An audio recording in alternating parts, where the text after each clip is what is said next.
Okay, welcome back. We are in section 3, and for the first part of this A assignment, we are going to create a logo by tracing a bitmap image that they have available to us. So first we're going to import a bitmap image into our Inkscape document.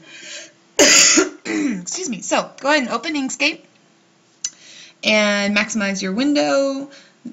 Zoom page if you haven't done that yet. And next we're going to go to File and Import. So in the Select File to Import dialog box, click the Look In drop-down list and click Local Disk C. Well, actually, just go to wherever you have your Art2 folder that you should have downloaded from the course overview. Go into section 3, and here are all the images that you can choose from to choose an image that you like the best, because we're going to trace around it and then make a logo out of it. So I think I'm going to go ahead and choose this puppy because he kind of looks a lot like my dog. So let me see if the instructions say anything different. Click open, opens in Inkscape. Okay, so select the image you like, and then your image should open in Inkscape. And click and drag the bitmap image to move it to the middle of the page. So by holding down Shift, oops, that's not what I want to do. Control keeps it in proportion. So hold down Control and click and drag to resize it and put it about in the middle of your page. Now in this project we're going to use 4 different layers just to keep all 4 parts of our logos separate. So we're going to have the detail layer on top, the outline layer will be the second layer, the bitmap layer will be the third, and the background layer will be the bottom layer.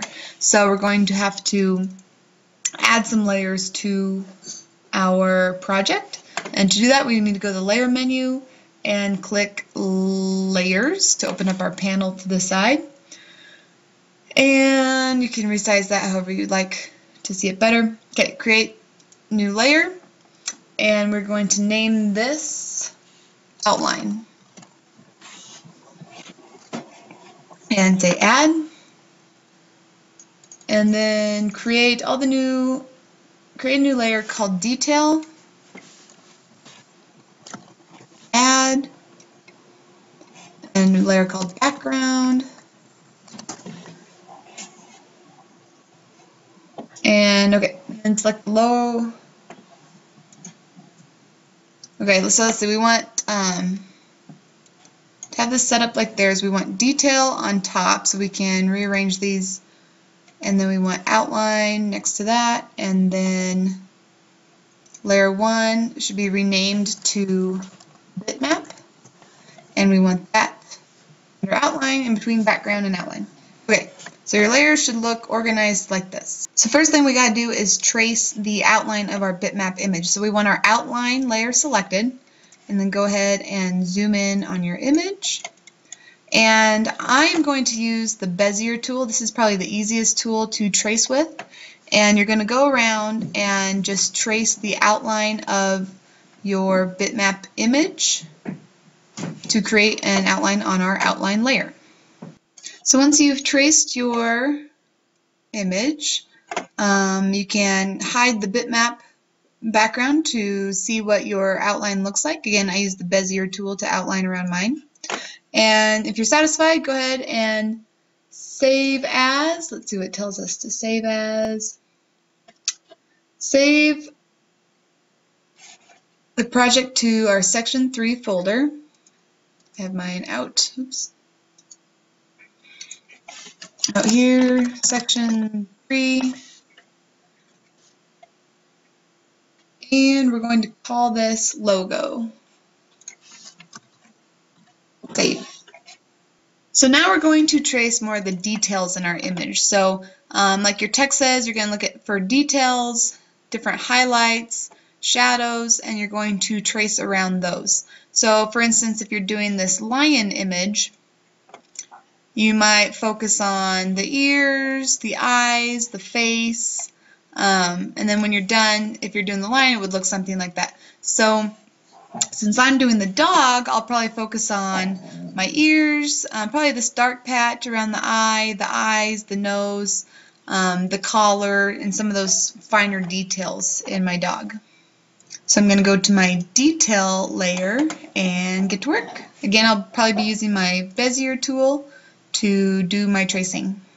So once you're done with your tracing and you hide your bitmap image, it probably looks similar to this.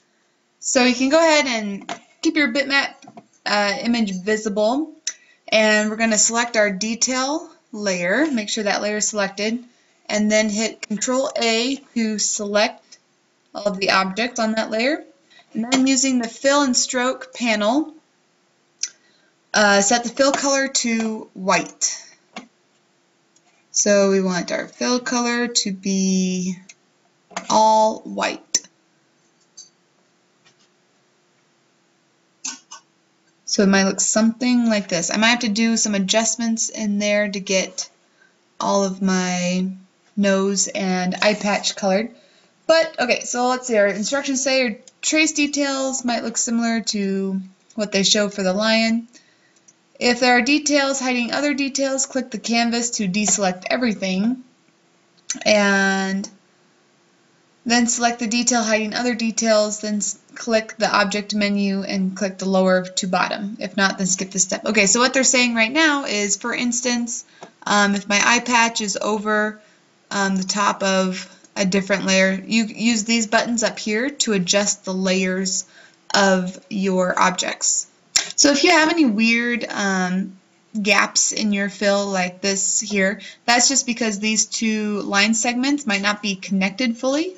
So what I can do is I can just hold down Shift and select both of those and choose this option that says Join Selected Endnotes, and that automatically fills that space. Let's try that again.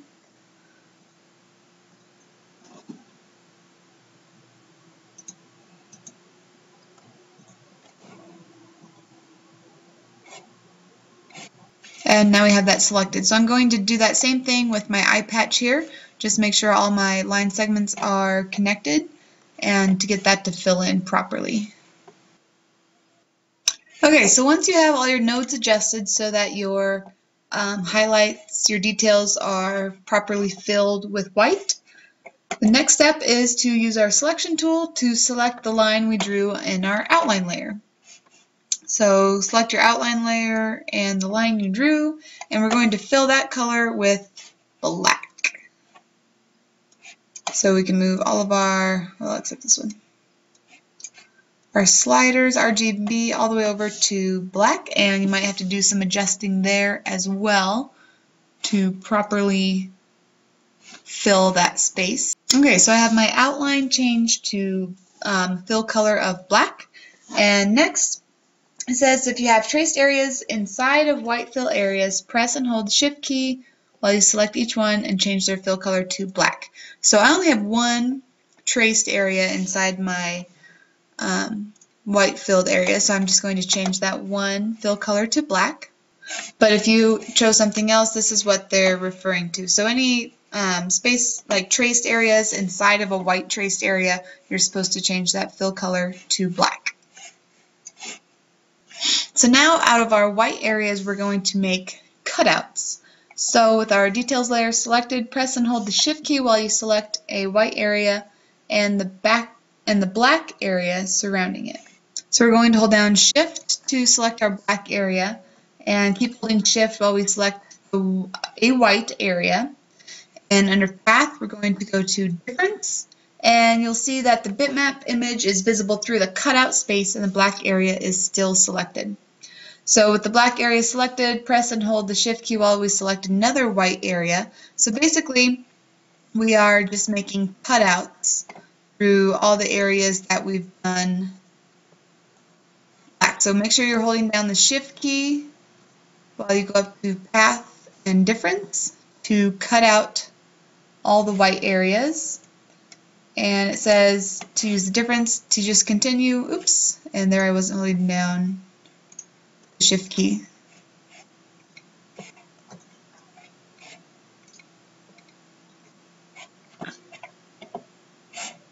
So once you have done the difference option on all of your white layers, it says to hide the bitmap layer to see what you've done. So next it says if you want, you can use the select tool to move, resize, or rotate parts of the highlighted image. If you want, you can use the node tool to edit the nodes or paths. I did a lot of adjusting with my node tool before I did all the cutouts. So if you're happy with the way it looks, we can move on. Using the select tool, select the traced outline shape and then press and hold the shift key while you click and drag across the entire image to select it.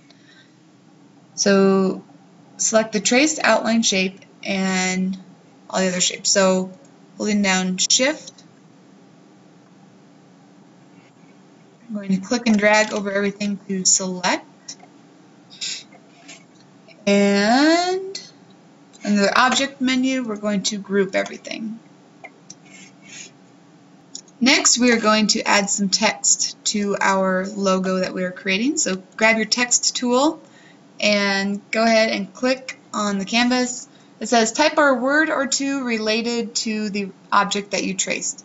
So I'm going to say dog and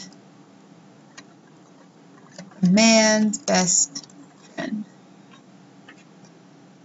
And I'm going to add, I always like to do these little dot things. So I'm going to go dog, a man's best friend.